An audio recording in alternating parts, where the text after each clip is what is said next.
प्रयागराज में आई बाढ़ को लेकर अब उत्तर प्रदेश सरकार में खुद डिप्टी सीएम ने सवाल उठा दिया है। उत्तर प्रदेश सरकार के बड़े सीनियर मंत्री और डिप्टी सीएम होने के साथ वो प्रयागराज से भी उनका संबंध है। ऐसे में अधिकारियों के रवैये पर और जिस तरह से बाढ़ आई उसको लेकर उन्होंने सवाल खड़े किए हैं। हमारे साथ समाजवादी पार्टी के नेता बब्बन दुबे हैं, उनसे बात करते हैं, उनसे समझते हैं। डिप्टी सीएम खुद कह रहे हैं कि अधिकारियों का रवैया सही नहीं है, जिस तरह से बाढ़ आई उसमें कहीं ना कहीं लापरवाही की गई है, तो सवाल उठाया है उन्होंने। देखिए, सरकार वही हो जो जनता का दुख दर्द समझे।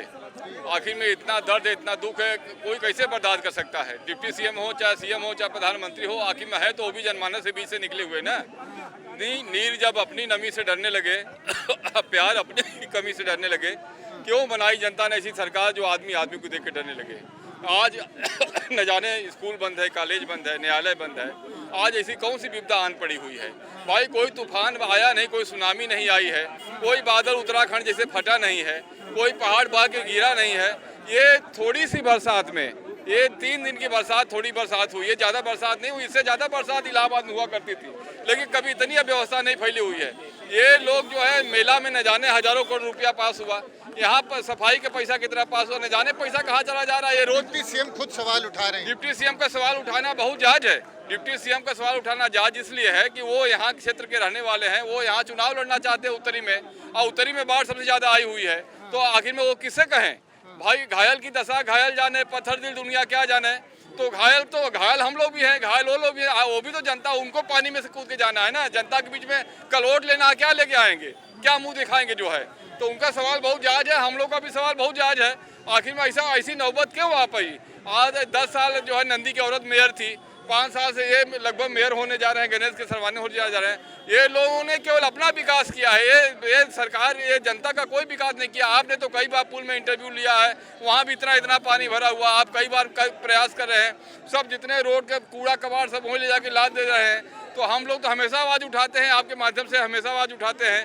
तो हम लोग ये मांग करते हैं कि ये भारतीय जनता पार्टी, पूरे प्रयागराज के नगर निगम के लोग यहाँ से इस्तीफा दें। नई चुनाव हो, नई चुनौती हो, तब जाके हम लोग यहाँ से भागीदारी बनाएंगे और इनको हराएंगे।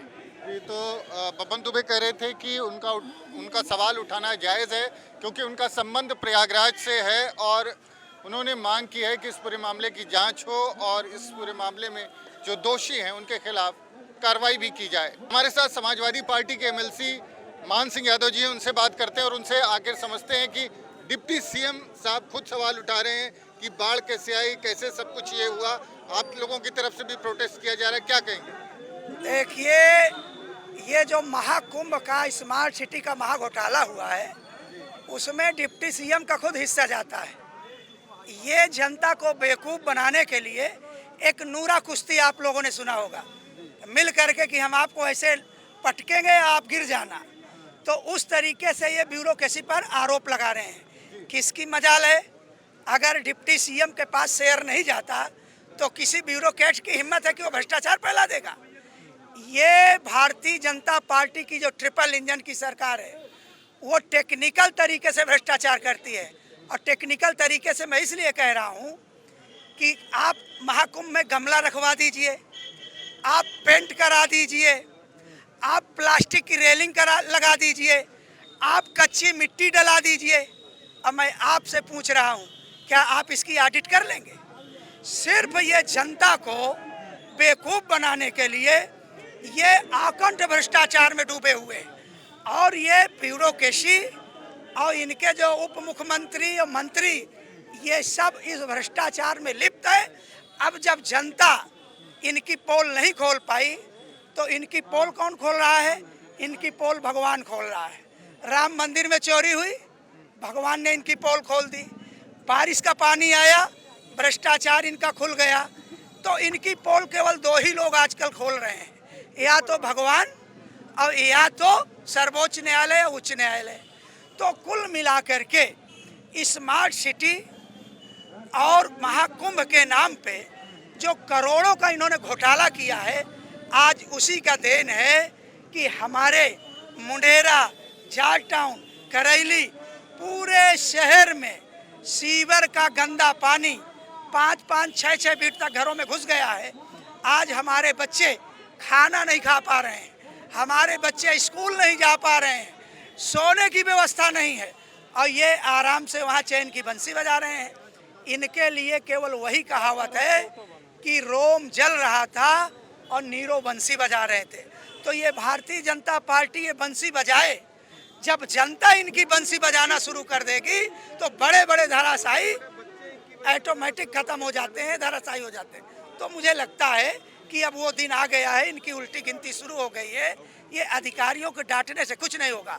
यहाँ ग्राउंड रिपोर्ट जो ट्रिपल इंजन की सरकार है कि एक इंजन कितना भ्रष्टाचार किया, दूसरा इंजन कितना भ्रष्टाचार किया, तीसरा इंजन कितना भ्रष्टाचार किया, फिर तीनों इंजन का भ्रष्टाचार मिलकर जनता को बताना पड़ेगा।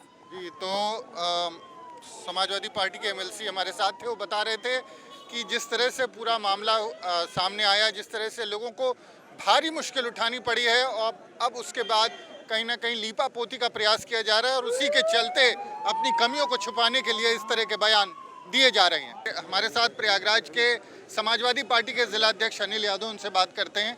ये बताएं अनिल जी, डिप्टी सीएम खुद सवाल उठा रहे हैं, कह रहे हैं कि अधिकारियों का रवैया सही नहीं था, इसीलिए बाढ़ आई। भारतीय जनता पार्टी की ट्रिपल इंजन की सरकार, आज पूरे शहर की स्थिति आप देख रहे हैं। आज पूरा शहर जलमग्न है, लोगों का जीना दूभर हो गया है, लोगों के घरों में पानी घुस गया है, लोगों के घरे में जहरीले जानवर। अभी कल हम बघाड़ा में थे, जार्जटाउन में थे, लोगों के यहाँ गए थे, लोगों का जीवन जीना दूभर हो गया। लोगों के घरों में जहरीले सांप और बिच्छू घूम रहे हैं। और भारतीय जनता पार्टी की सरकार कुंभ के नाम पर करोड़ों करोड़ रुपए स्मार्ट सिटी बनाया। आपको मालूम है, कुंभ के नाम पर यहीं पर एक स्टील पुल बना था। स्टील पुल के नाम पर 2000 करोड़ रुपए का एस्टीमेट था, 2000 करोड़ रुपए का एस्टीमेट। भारतीय जनता पार्टी की सरकार पूरी तरह से लूटने में लिप्त है। डिप्टी सीएम सवाल उठा रहे हैं, उसको लेके क्या कहेंगे आप? भारतीय जनता पार्टी के नेता सिर्फ सवाल करते हैं, जाति धर्म मजहब भाषा की राजनीति करते हैं। उनको जनता की समस्याओं से लेना देना नहीं है। सिर्फ समाजवादी पार्टी, हमारे शानदार नेता आदरणीय अखिलेश यादव जी सड़क से लेकर के सदन तक जनता की लड़ाई को लड़ रहे हैं। और आने वाले समय में आज इलाहाबाद ही नहीं, प्रयागराज ही नहीं, हाई कोर्ट ने भी संज्ञान लिया है। मैं तो बधाई देना चाहूँगा, हाई कोर्ट ने भी संज्ञान लिया है। और हाई कोर्ट के संज्ञान के बाद आज भी इलाहाबाद जनपद प्रयागराज की स्थिति पूरी तरह से ध्वस्त है। सड़कें ध्वस्त हो गई हैं, बिजली का जो बुरा हाल है, लोग पूरी तरह से बिजली के हाल से बेहाल हैं, नाले पूरी तरह से चौक हो गए हैं। आज जनता और पूरी जनता समाजवादी पार्टी आदरणीय अखिलेश यादव जी की तरफ निहार रही है। हम लोग तो धरना प्रदर्शन के माध्यम से भारतीय जनता पार्टी सरकार की कड़े शब्दों में निंदा करते हैं। और ये जो कुंभ के नाम पर बड़ा हजारों हजार करोड़ रुपए भारतीय जनता पार्टी की सरकार ने लूटने का काम किया है, जनता सब जान गई है। आने वाले 2027 के चुनाव में जनता इनको उखाड़ करके फेंकने जा रही है। हमारे साथ तारिक सईद अज्जू भी हैं, समाजवादी पार्टी के नेता, उनसे भी बात करते हैं। डिप्टी सीएम सवाल उठा रहे हैं, इसी जिले के रहने वाले हैं, कह रहे हैं कि कैसे बाढ़ आ गई, अधिकारियों का रवैया सही नहीं था। बड़े अफसोस की बात है कि 15 साल से केंद्र में भाजपा की सरकार है, प्रधानमंत्री मोदी जी हैं। उत्तर प्रदेश में 10 साल से योगी जी की सरकार है, भाजपा की सरकार है। इलाहाबाद में ट्रिपल इंजन की सरकार है भाजपा की, इसके मेयर जो है गणेश केसरवानी जी हैं। और वो अपनी तोहमत लगा करके उन अधिकारियों के ऊपर, किसकी हिम्मत है अधिकारी के बगैर जो है भारतीय जनता पार्टी के नेताओं से, मंत्रियों से बगैर मिल करके जो है बजट खर्चा कर ले। ये तो सब मिली भगत है, जनता को गुमराह करने की साजिश है। जनता को गुमराह किया जा रहा है। हजारों करोड़ रुपया जो कुंभ में 7,500 करोड़ का बजट था, उसको और बढ़ाया गया है, उसकी जांच होनी चाहिए। और उस कुंभ के नाम पर जो लूट हुई है, उनको उसकी भी जांच होनी चाहिए। और मैं तो आपके माध्यम से कहना चाहता हूं कि जो लोग भगवान राम को लाए हैं, हम उनको लाएंगे का नारा देते थे, आज उसी भगवान राम को उन्होंने उसका चढ़ावा लूट लिया। उनको भगवान राम कभी माफ़ नहीं करेंगे, चाहे जितना बयान देते जाएं, चाहे जो भी वो चाहते कर लें। आने वाली समय में 2027 में पीडीएम की सरकार बनने जा रही है, बनने जा रही है, बनने जा रही है। आप बताएंगे, आप कुछ कहेंगे? डिप्टी सीएम सवाल उठा रहे हैं कि कैसे बाढ़ आ गई, कैसे अधिकारियों ने समय रहते काम नहीं किया, अधिकारियों से नाराजगी जताई। अधिकारियों की नाराजगी जताई इसलिए क्योंकि जितना भी है आज हमारा इलाहाबाद का नाम बदलकर प्रयागराज कर दिया गया। प्रयागराज के नाम बदलने से क्या हमारी प्रयागराज की समस्या ख़त्म हो गई? वो प्रयागराज पर अगर काम करते विकास के नाम पर तो बहुत ज़्यादा काम करते, लेकिन आज अधिकारी और महापौर सब लोगों ने, भारतीय जनता पार्टी के जो लोग हैं उन्होंने सिर्फ विकास के नाम पर पैसा खाया और विकास तो नहीं हुआ लेकिन विनाश जरूरी लोग कर दिए। आज बारिश का पानी लोगों के घरों में इस कदर घुसा हुआ है कि लोग इतने ज़्यादा परेशान हैं कि भूख से भी मर रहे हैं, ना चूल्हा जला पा रहे हैं, ना खाना पका पा रहे हैं, और तो और बच्चे स्कूल नहीं जा पा रहे हैं, ना कोचिंग जा पा रहे हैं, और जो लोग बीमारी से पीड़ित हैं वो हॉस्पिटल तक नहीं पहुंच पा रहे हैं। इतनी ज़्यादा समस्या हमारी जनता को इन्होंने, भारतीय जनता पार्टी के लोगों ने फैला रखा है, और विकास महाकुंभ के नाम पर, माँ गंगा के नाम पर, और भारतीय जनता पार्टी के लोग कहते हैं कि मोदी है तो मुमकिन है। हाँ, सही बात है, मोदी है तभी तो मुमकिन है। मोदी है तो प्रयागराज में जल भराव मुमकिन है, मोदी है तो डीजल पेट्रोल के लाइन लगाना मुमकिन है, मोदी है तो गैस सिलेंडर में और तो महिलाओं बच्चों को लाइन लगाना। सवाल क्यों उठा रहे डिप्टी सीएम? इसलिए उठा रहे हैं क्योंकि महंगाई आज देख रहे हैं, चीनी का रेट 70 रुपया किलो हो गया है। आज के रेट में इतनी महंगाई चरम सीमा पर है कि हम महिलाओं को घर चलाना मुश्किल हो रहा है। सारे भारतीय जनता पार्टी के लोग और जितने भी नगर निगम के अधिकारी हैं सब मिले हुए हैं। आपका क्या नाम है? मेरा नाम सुषमा यादव, उत्तरी विधानसभा अध्यक्ष। तो सुषमा यादव और तमाम समाजवादी पार्टी के नेता थे, उनका कहना है कि लीपापोती के लिए इस तरह का बयान दिया जा रहा है। पूरे मामले में अगर पहले से संज्ञान लिया गया होता, सरकार के मंत्री और खुद डिप्टी सीएम प्रयागराज से हैं, ऐसे में कहीं ना कहीं इस पूरे जो ये जिस तरह से सवाल उठाया गया है उसको लेकर समाजवादी पार्टी के लोगों का मानना है कि पूरे मामले को एक तरह से लीपापोती का प्रयास किया जा रहा है। हमारे साथ समाजवादी पार्टी की महिला जिला अध्यक्ष मंजू यादव हैं, उनसे बात करेंगे। मंजू जी, डिप्टी सीएम केशव प्रसाद मौर्य ने खुद सवाल उठाया, उन्होंने अधिकारियों के रवैये पर नाराजगी जताई है और कहा है कि प्रयागराज में जो बाढ़ आई है वो निश्चित तौर पर लापरवाही का नतीजा है। केशव प्रसाद मौर्य जी स्वयं इस भ्रष्टाचार में लिप्त है।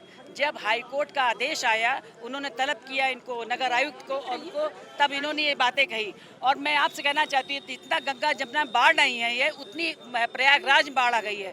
आप हर इलाकों में देखिए, घरों में पानी, सीवर का पानी गंदा घुस गया, 4-4, 5 फीट पानी घुस गया है, जिसमें लोग रह नहीं पा रहे, खाना नहीं बना पा रहे, बच्चे स्कूल नहीं जा पा रहे हैं, और आवागमन हर तरफ से त्रस्त है। कहते हैं जनता त्रस्त है, पर नगर निगम मस्त है। मैं कहना चाहती हूँ कि जो महाकुंभ में इतने करोड़ रुपए आए थे, वो पैसे कहाँ गए? ना सीवर नाली की सफाई हो पाई, ना सीवर का हो पाया, निकासी हो ही नहीं पाई। जिस तरह से इस बार जितना हमको देखने को मिला, इससे पहले कभी नहीं हुआ है। तो हम ये कहते हैं इस भारतीय जनता पार्टी से कि भारतीय जनता पार्टी मांग करते हैं कि जो ये हुआ है इसकी समस्या का समाधान हो, और नहीं तो हम समाजवादी पार्टी इससे और ज़्यादा आंदोलन करेंगे। और इससे जो भ्रष्टाचार हुआ, जो कुंभ मेले में पैसा आया, जो इधर उधर बटा है, उसकी हम लोग मांग करते हैं कि उसका हिसाब दे। तो हिसाब देने की मांग की है और कहा है कि सब लोग शामिल हैं इसमें, और कहीं ना कहीं भ्रष्टाचार से जुड़ा मामला है, और उसी के चलते प्रयागराज में इतने बड़े पैमाने पर बरसाती बाढ़ का तमाशा जो है सब लोगों ने देखा है। कैमरामैन विजेंद्र कुमार के साथ मानवेंद्र प्रताप सिंह, न्यूज़ लीडर, प्रयागराज।